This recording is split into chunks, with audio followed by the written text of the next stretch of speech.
जय हिंद साथियों, आपका स्वागत है आपके अपने यूट्यूब चैनल एजुकेशन टेम्पल में। दोस्तों, BA first semester season 2023-24 Asian history यानी प्राचीन इतिहास, जिसके लिए मैं मोस्ट इंपॉर्टेंट ऑब्जेक्टिव आपका क्वेश्चन लेकर आ गया हूं, जो सभी प्रश्न बहुत ही महत्वपूर्ण है परीक्षा की दृष्टि से। तो आइए यहाँ पर देखते हैं प्रश्न नंबर पहला। अगर चैनल पर नया है तो चैनल को सब्सक्राइब कर लीजिएगा और बेल आइकन को प्रेस कर लीजिएगा, ताकि जब मैं नेक्स्ट मॉडल पर अपलोड करूँ या पेपर का एनालिसिस कराऊँ तो आपके पास नोटिफिकेशन पहुँच जाए। तो आइए देखते हैं यहाँ पर प्रश्न नंबर पहला। प्रश्न नंबर पहला कि इंडिका का लेखक कौन था। मोस्ट इंपॉर्टेंट क्वेश्चन है, परीक्षा में छपेगा। तो इसका उत्तर जाएगा मेगास्थनीज। प्रश्न नंबर 2, त्रिपिटक संबंधित है तो ये बौद्ध धर्म से संबंधित था। अगर इसका पीडीएफ चाहिएगा तो आप हमारे टेलीग्राम चैनल को ज्वाइन कर लीजिएगा, जिसका लिंक मैं इसी वीडियो के डिस्क्रिप्शन में डाल दूंगा। प्रश्न नंबर 3, विक्रमांक देव चरित का लेखक कौन है। तो इसका उत्तर है आपका बिल्हण। प्रश्न नंबर 4, मृच्छकटिकम की रचना किसने की थी। तो इसका उत्तर जाएगा आपका शूद्रक। प्रश्न नंबर 5, अर्थशास्त्र का लेखक कौन है। मोस्ट इंपॉर्टेंट क्वेश्चन है। तो इसका उत्तर जाएगा आपका कौटिल्य, चाणक्य, विष्णुगुप्त, तीनों इन्हीं का नाम है, जो चंद्रगुप्त मौर्य के प्रधानमंत्री थे। प्रश्न नंबर 6, भारतीय इतिहास ज्ञान का प्राचीनतम स्रोत क्या है। तो ऋग्वेद है। वेदों की कुल संख्या कितनी है, 4। ऋग्वेद, यजुर्वेद, सामवेद, अथर्ववेद। और सबसे प्राचीनतम वेद कौन सा है, ऋग्वेद। और किस वेद को गायन का वेद कहते हैं, तो सामवेद को। सब याद रखिएगा। प्रश्न नंबर 7, हर्षचरित के रचयिता कौन है। तो इसका उत्तर है आपका बाणभट्ट। हर्षचरित और कादम्बरी दोनों के रचयिता कौन है, बाणभट्ट। प्रश्न नंबर 8, गीत गोविंद के रचयिता कौन है। तो इसका उत्तर है आपका जयदेव। प्रश्न नंबर 9, मुद्रा राक्षस किसकी रचना है। तो इसका उत्तर जाएगा विशाख दत्त की रचना है। प्रश्न number 10, Naganand Priyadarshika Ratnavali, most important question है, परीक्षा में छपेगा क्वेश्चन, के रचयिता कौन है। तो हर्षवर्धन है तीनों का रचयिता। परीक्षा में एक ही आएगा, जैसे प्रियदर्शिका की रचना किसने की या रत्नावली की रचना किसने की। तो तीनों आप लोग याद रखिएगा, मोस्ट इंपॉर्टेंट क्वेश्चन है ये।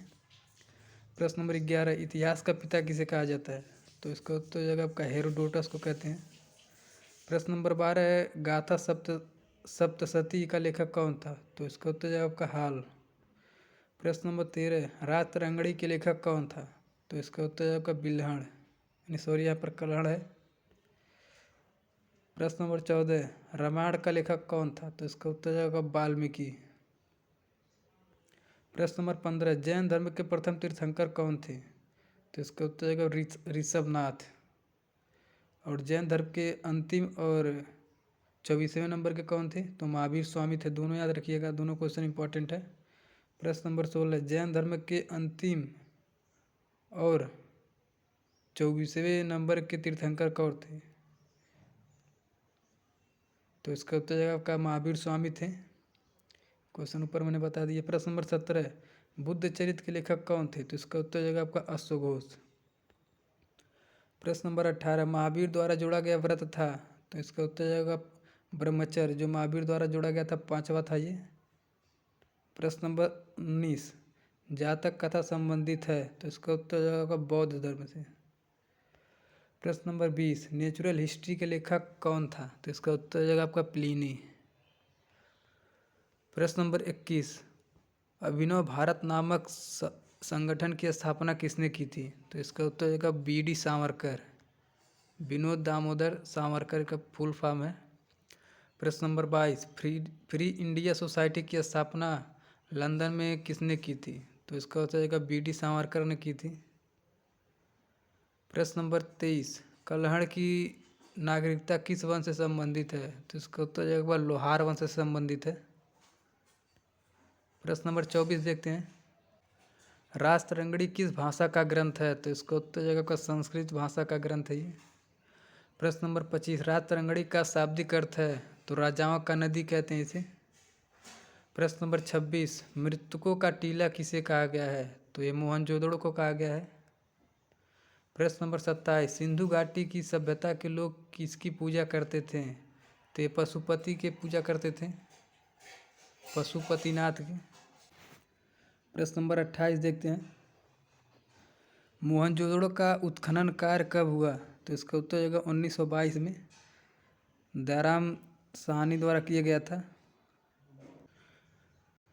यहाँ पर ये मोहनजोदड़ो का उत्खनन कार्य 1922 में राखादास बनर्जी द्वारा किया गया था और 1921 में जो किया गया था वो दयाराम साहनी जी द्वारा किया गया था। इसे याद रखिएगा दोनों क्वेश्चन।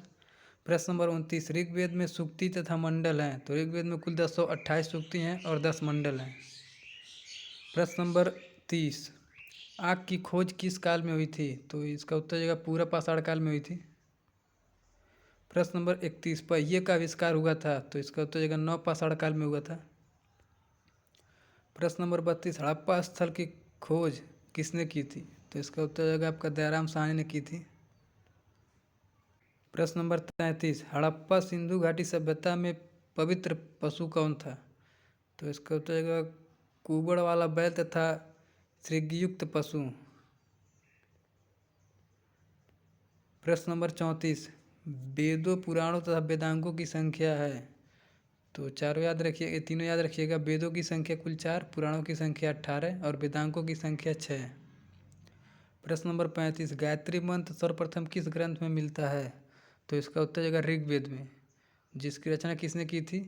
महर्षि वेदव्यास ने। प्रश्न नंबर 36, किस राज्य ने सर्वप्रथम सुदर्शन झील का निर्माण करवाया था? तो इसका उत्तर होगा आपका चंद्रगुप्त मौर्य ने करवाया था प्रथम बार। प्रश्न नंबर 37, चंद्रगुप्त मौर्य ने संरक्षण दिया? तो इसने जैन धर्म को संरक्षण दिया था। प्रश्न नंबर 38, चंद्रगुप्त मौर्य का प्रधानमंत्री कौन था? जो चाणक्य थे चंद्रगुप्त मौर्य के प्रधानमंत्री।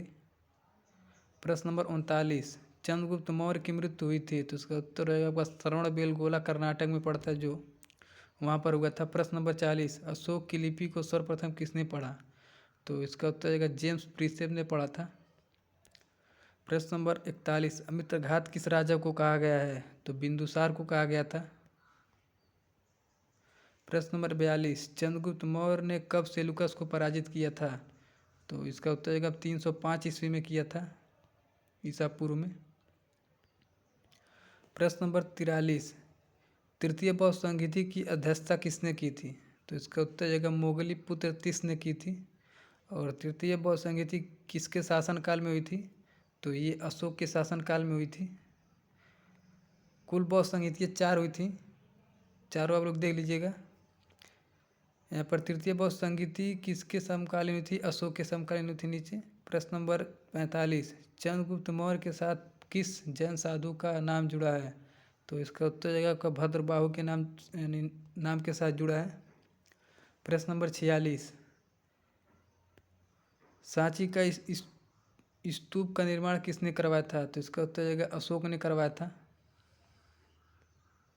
प्रश्न नंबर 47, भारत का पहला साम्राज्यवादी शासक कौन था? तो इसका उत्तर है आपका चंद्रगुप्त मौर्य था। प्रश्न नंबर यहाँ पर रिपीट हो गया। प्रश्न नंबर अगला प्रश्न देखते हैं, मौर्य वंश का अंतिम शासक कौन था? तो इसका उत्तर जाएगा बृहद्रथ था। प्रश्न नंबर 48, प्रियदर्शी का दूसरा नाम था? तो ये अशोक का दूसरा नाम था प्रियदर्शी का, यानी प्रियदर्शी जो है। प्रश्न नंबर 49, सम्राट अशोक ने अपने राज्याभिषेक के किस वर्ष में कलिंग पर युद्ध की थी? तो इसका उत्तर जाएगा 8वें वर्ष में की थी। प्रश्न नंबर 50, कौटिल्य के अर्थशास्त्र के अनुसार कर का प्रभारी अधिकारी कहलाता था? तो इसका उत्तर जाएगा आपका समाहर्ता। प्रश्न नंबर 51, अशोक ने अपने किस शासकीय वर्ष में लुम्बिनी की यात्रा की? तो इसका उत्तर जाएगा 20वें वर्ष में की थी। प्रश्न नंबर 52, अशोक की पुत्री का क्या नाम था जो बौद्ध धर्म के प्रचार के लिए श्रीलंका गई थी? तो इसका उत्तर जाएगा संघमित्रा, और पुत्र का नाम महेंद्र था। दोनों याद रखिएगा। प्रश्न नंबर 53, किस ग्रंथ से मौर्य शासन व्यवस्था पर प्रकाश पड़ा? तो कौटिल्य के अर्थशास्त्र से पड़ा था। प्रश्न नंबर 54, अशोक के अभिलेखों की भाषा थी? तो इसका उत्तर जाएगा प्राकृत भाषा थी जो पाली में है। प्रश्न नंबर 55, किसने अशोक के शासनकाल में सौराष्ट्र का गवर्नर, यानी कौन अशोक के शासनकाल में सौराष्ट्र का गवर्नर था? तो तुषास्प था। कुल 55 क्वेश्चन मैंने करवाए हैं, इसमें से लगभग आपको परीक्षा में 18 से 20 क्वेश्चन हूबहू मिल जाएंगे। तो आप लोग पूरा इसे ध्यान से देख लीजिएगा।